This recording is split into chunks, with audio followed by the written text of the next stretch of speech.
మూత్ర సమస్యలతో ఎప్పుడూ చికాకే.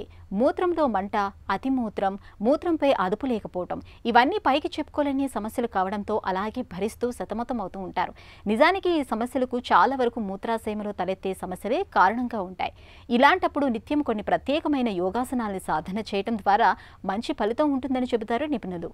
మూత్రాశయంలో సమస్యలకు చెక్ పెట్టే యోగాసనాలు, వాటి సాధనలో మెలకువల గురించి ఇప్పుడు తెలుసుకుందాం.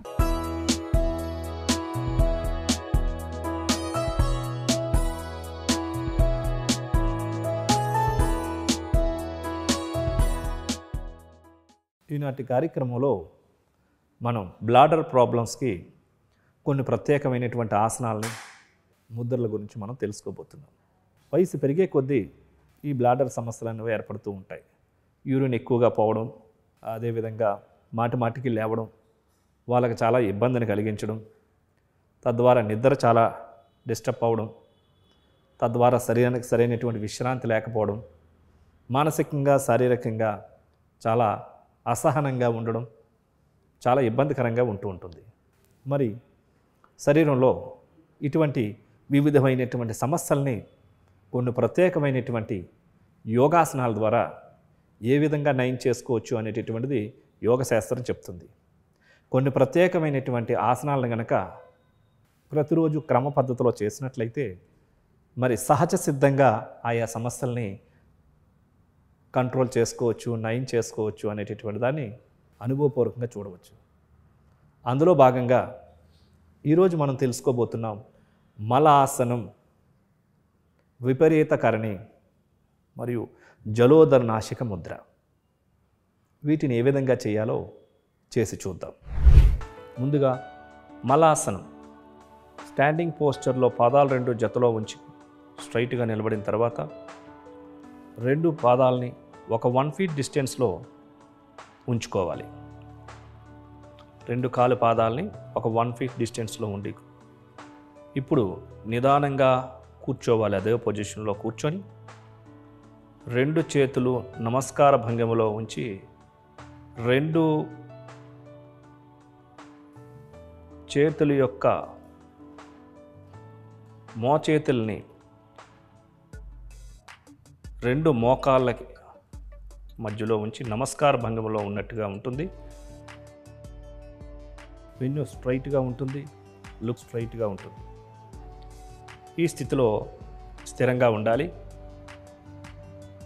2 3 4 5 6 7 8 9 10.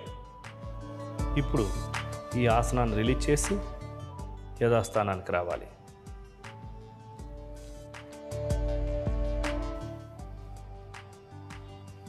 ఇప్పుడు విపరీతకరణి చేస్తాం. సుఖాసనంలో కూర్చొని దండాసన స్థితికి వచ్చి ప్రశాంతాసనానికి రావాలి.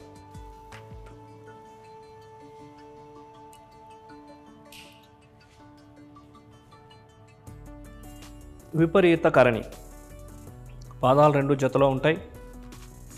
అర్ధ సర్వాంగాసన భంగిమలో ఉన్నట్టు విధంగా చేయాలి. ఈ స్థితిలో రెండు కాళ్ళని ఫస్ట్ నిదానంగా రేజ్ చేస్తూ, తర్వాత వెన్నుముకను కూడా పైకి రేజ్ చేసి రెండు చేతులతో వెన్నుకు సపోర్ట్ ఇవ్వాలి. హిప్ దగ్గర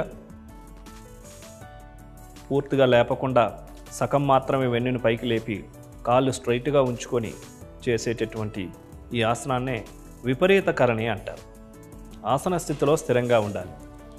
1 2 3 4 5 6 7 8 9 10. ఇప్పుడు రెండు కాళ్ళని ఫోల్డ్ చేసి నిదానంగా క్రిందకి రావాలి.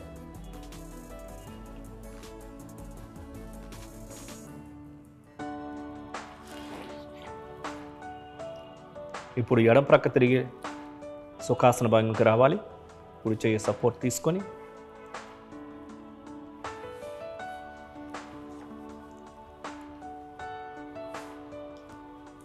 జలోదర నాశక ముద్ర చేస్తాం. రెండు అరిచేతులు మోకాళ్ళ పైన, అరిచేతులు ఆకాశం వైపు చూస్తున్న విధంగా ఉంచాలి. ఈ స్థితిలో పూర్తిగా చిటికెన వ్రేలును ఫోల్డ్ చేయాలి.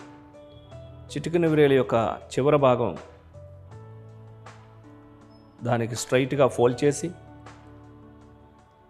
అరచేతిని తాకించే విధంగా ఉంచి బొటన వ్రేలుతో చిటికెన వేలు యొక్క వెనక భాగం పైన ఆనించి ఉంచాలి. ఈ స్థితిలో చూపుడు వ్రేలు, మధ్య వ్రేలు, ఉంగరపు వేలు స్ట్రైట్గా ఉండాలి. షోల్డర్స్ రిలాక్స్గా ఉంటాయి. మోచేతులు రిలాక్స్గా ఉంటాయి. వెన్ను నిటారుగా ఉంటుంది. షోల్డర్స్ రిలాక్స్గా ఉంచాలి. ఈ స్థితిలో కళ్ళు మూసుకొని గమనమంతా శ్వాస పైన ఉంచి పూరక, కుంభక, రేచక, శూన్యక నియమాలు, నిష్పత్తులను పాటిస్తూ పూర్తి శ్రద్ధతో మనస్సుని శ్వాస పైన విలీనం చేసి ప్రాణిక్ బ్రీతింగ్ చేయాలి. నిదానంగా శ్వాసను తీసుకుంటూ నిదానంగా శ్వాసను విడిచిపెడుతూ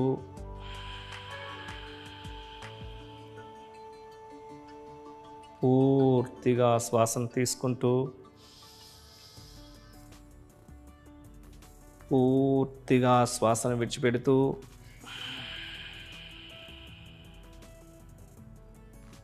శ్వాసను తీసుకునేటప్పుడు ఆరోగ్య శక్తిని మీలోనికి ఆహ్వానిస్తున్నట్టుగా, శ్వాసను విడిచిపెట్టేటప్పుడు రోగశక్తిని బయటికి పంపించేస్తున్నట్టుగా పూర్తిగా భావన మీదే, ఇంటెన్షన్ మీదే కాన్సన్ట్రేట్ చేయాలి. శ్వాసను విడిచిపెట్టిన తర్వాత ముందు ముద్రను రిలీజ్ చేయండి. బొటన వేలుని, చిటికెన వేలుని రిలీజ్ చేసి నిదానంగా కళ్ళు తెరవాలి. చూశారు కదండి, ఈ మలాసనం చేయడం ద్వారా, విపరీతకరణి ఇవి చేయడం ద్వారా శరీరంలో వివిధమైనటువంటి నరాలకు సంబంధించి మరియు ఈ బ్లాడర్కి సంబంధించినటువంటి సమస్యల్ని సులభంగా నయం చేసుకోవచ్చు. ఆయా భాగాలంతా కూడా చైతన్యవంతమై, యాక్టివేట్ అయ్యి, ఎనర్జైజింగ్ అయి, ఆరోగ్యవంతంగా తయారై వాటిని సక్రమంగా పని చేయించడంలో ఈ ఆసనాలు, ఈ వ్యాయామాలు ఎంతగానో పనిచేస్తాయి. వీటిని ప్రతిరోజు క్రమం తప్పకుండా 21 రోజుల నుంచి ఒక 41 రోజులు కంటిన్యూగా చక్కగా 3 నుంచి 5 సార్లు సమయం ప్రాక్టీస్ చేసుకుంటూ ఈ జలోదర నాసిక ముద్ర 21 నిమిషాల నుంచి 41 నిమిషాలు 3 దశలుగా పొద్దున్న, మధ్యాహ్నం, సాయంత్రం ఈ 3 దఫాలుగా చక్కగా మీరు శ్రద్ధతో చేసినట్లయితే గనక మరి ఈ యొక్క సమస్యని సులభంగా కంట్రోల్ చేసుకోవచ్చు.